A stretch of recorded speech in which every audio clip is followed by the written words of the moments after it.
This is Saoud Mohammed Hasan Awaak, and my matric number is 171200074-5,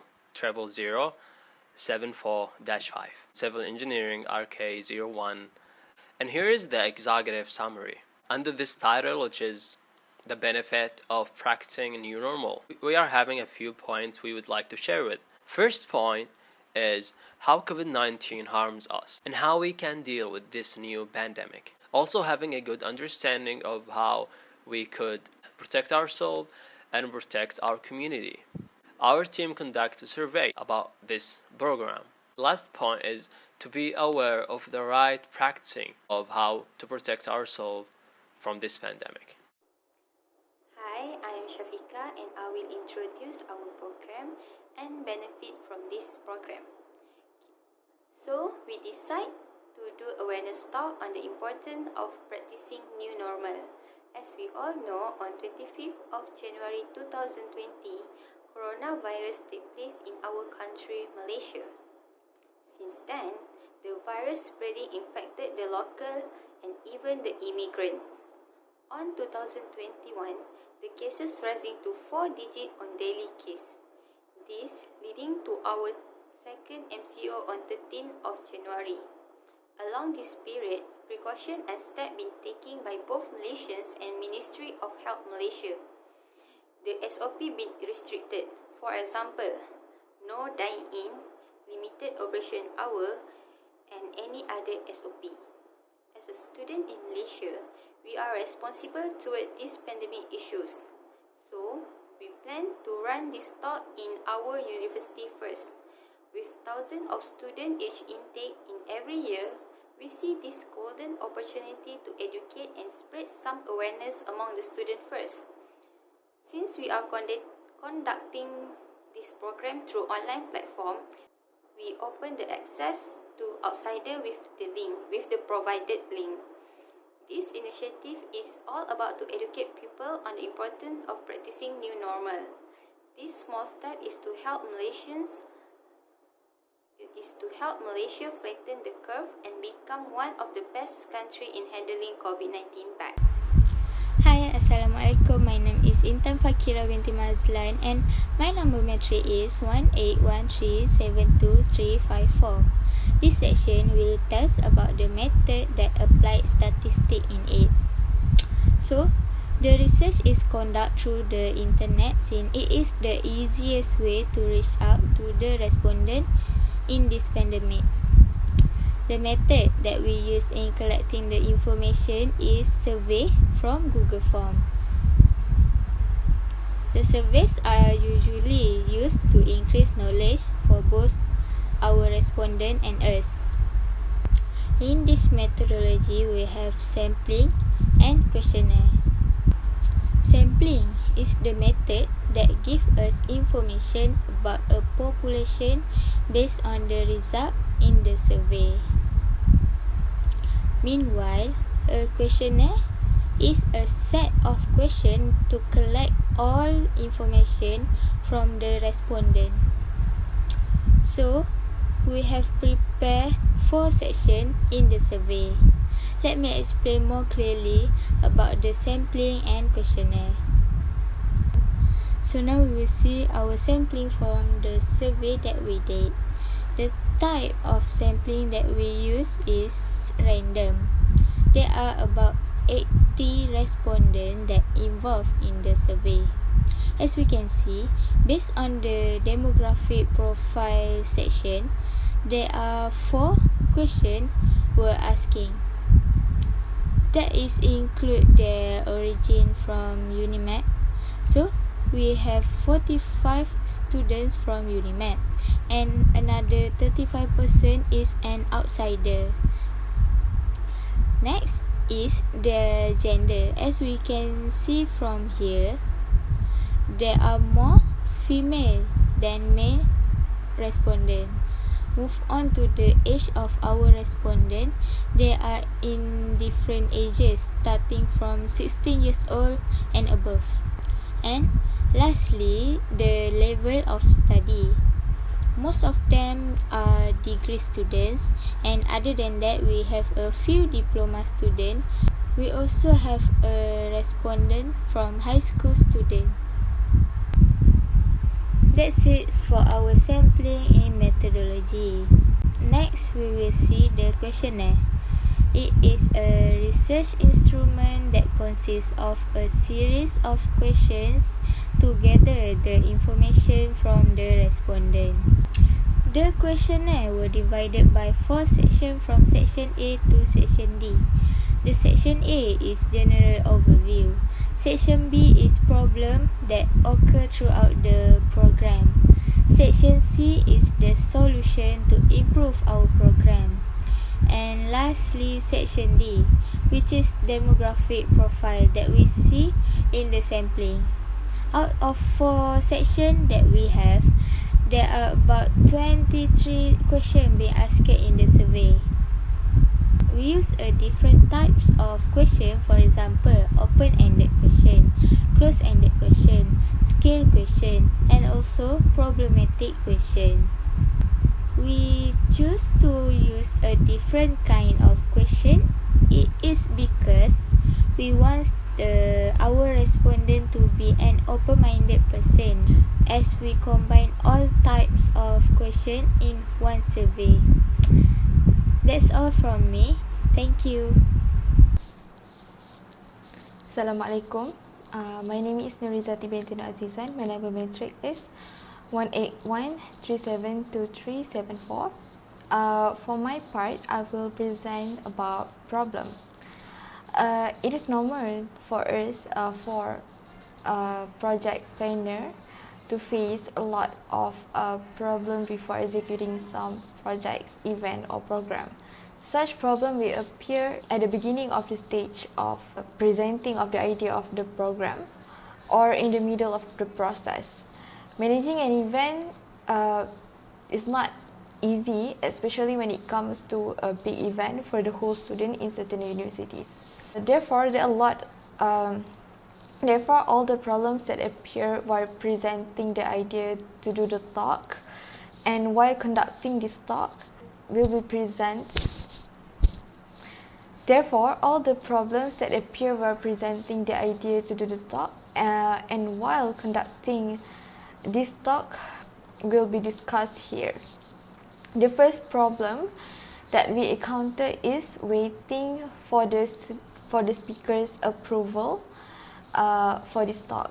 We decided to invite a health education officer from local hospital, since he is the most eligible person to talk about COVID-19.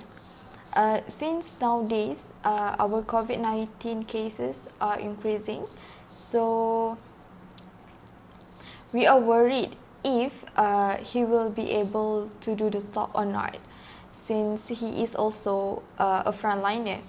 Second problem is to find a suitable time to do the talk. We know that nowadays students and lecturers are busy with we are new to this, since this is a new normal. Our education has changed from face-to-face learning to online learning, so we are afraid if we choose the wrong date, there are not many students will join the talk. And last but not least, worrisome idea of not sure if the student will join the talk or not. This problem related to the second one. As I mentioned earlier, nowadays it is quite stressful and busy for all the students and staff. So it is uncertain if the student will join the talk or not. Since this talk contains a lot of knowledge, we do not want this talk to be a waste. We want the student to take all the important things so that they could adapt into this new normal. I've already explained about the problems that we encounter and while doing the event. For every problem that has its own solutions, the organizers, which is us, are able to come out with some solutions in order to make sure that the talk will be held as agreed. The solutions are, for the first problem, which is we have difficulties in whether the speaker will be available to be a speaker in our talk. So we came out a plan to have a backup plan by making our own Pusat Kesihatan Health Education Officer as our speaker. In order to do this, we will send invitations to our local hospital health education officer much earlier than we planned, so that he could give his feedback to us whether he is available or not. If he is not available, we have enough time to send invitation later to our Pusat Kesihatan Health Education Officer. As for second solutions for the problem regarding the suitable date to hold the talk, we came out with solutions to hold the events on weekend, so it won't disturb the students and other participants' schedule.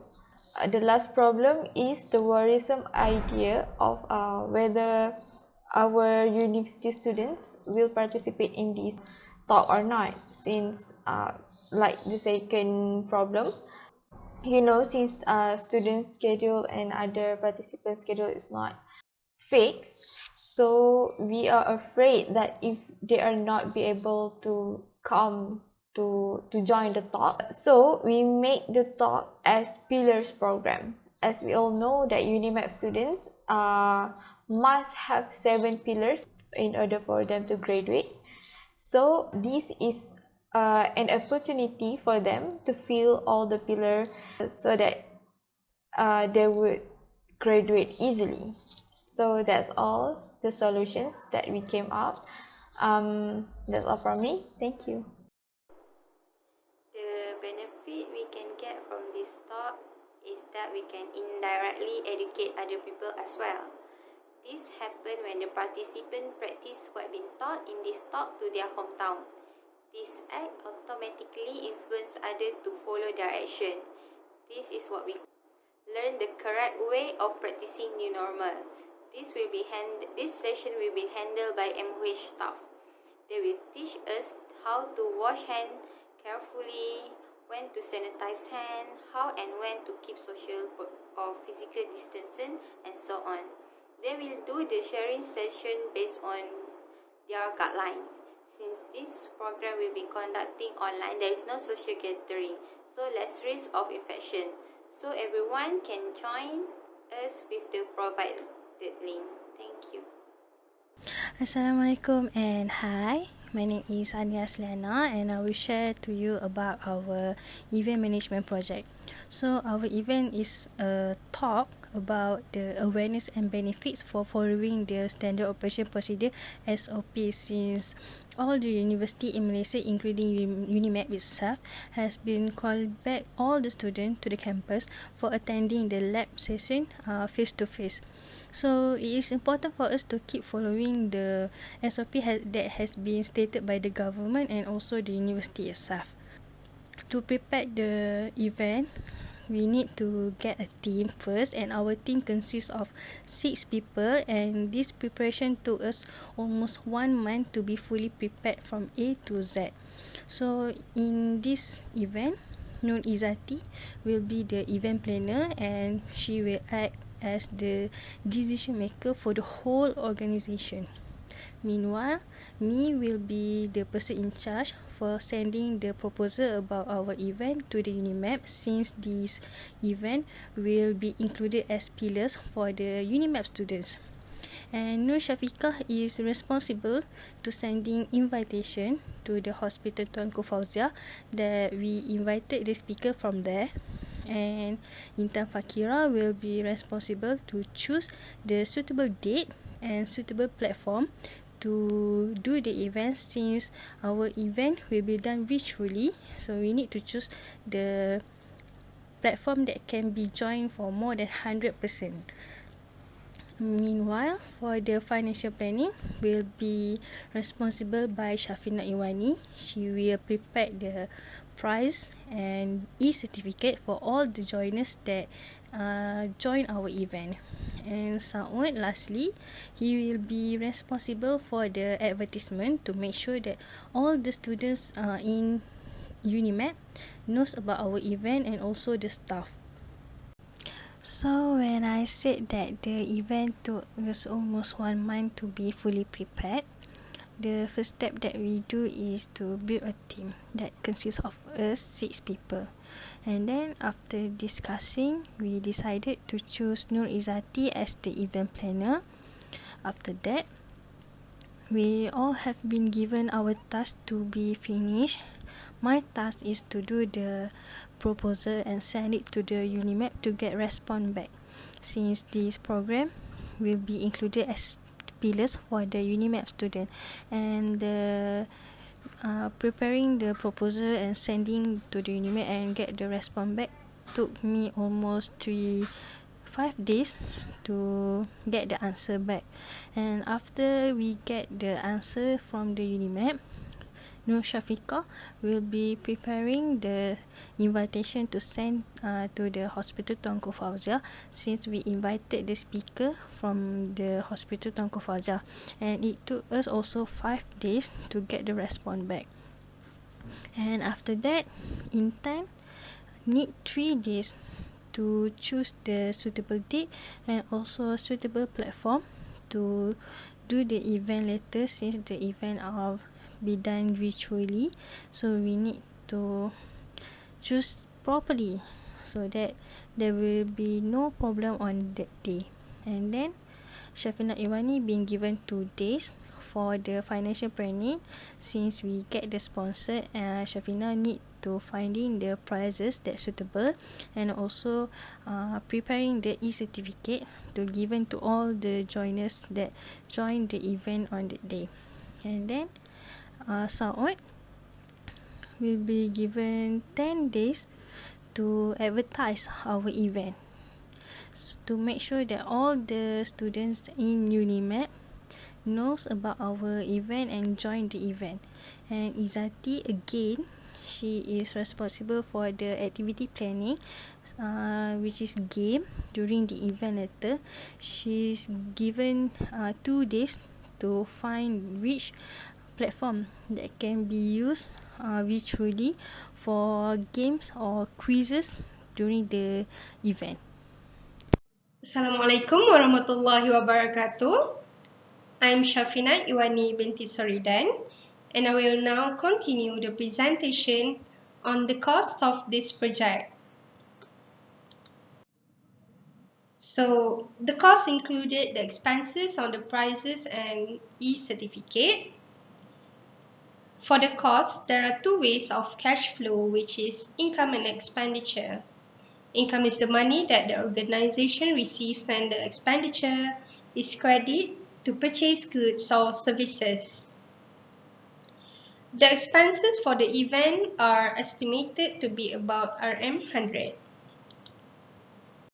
So this is the program financial report on this project.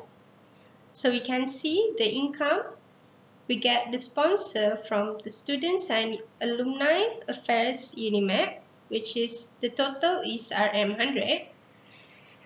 And the expenditure goes to the gifts for 3 winners, which is a notebook for each winner, e-certificate, which we buy the premium design from Canva, the gifts for speaker, which is a mark and certificate, souvenir bags, postage fee, and petrol fee to go to the post office. So the expenses are estimated to be RM83 in total, and the balance will be deposit into the club account, which is RM17. So that's all from me. Thank you. I'm going to pass to the next presenter. In conclusion, our program was considered as successful by most of the aspects, except few things. First problem was the performance and timing. The second problem was the organization team was in needed for more members, to be more professional, to be more accurate, and the solutions for these two problems to be well preparing and practicing before the real show time. For the second problem, the solution was to having more members to cover all the needed. Finally, we successfully achieved for our goals to help others and our families and our friends, to remind them for all what they need, protect themselves, and also to protect our community and be more aware, know the right practicing. And finally, our team are hoping this program did the job and help others and serve more people. Thank you and stay safe.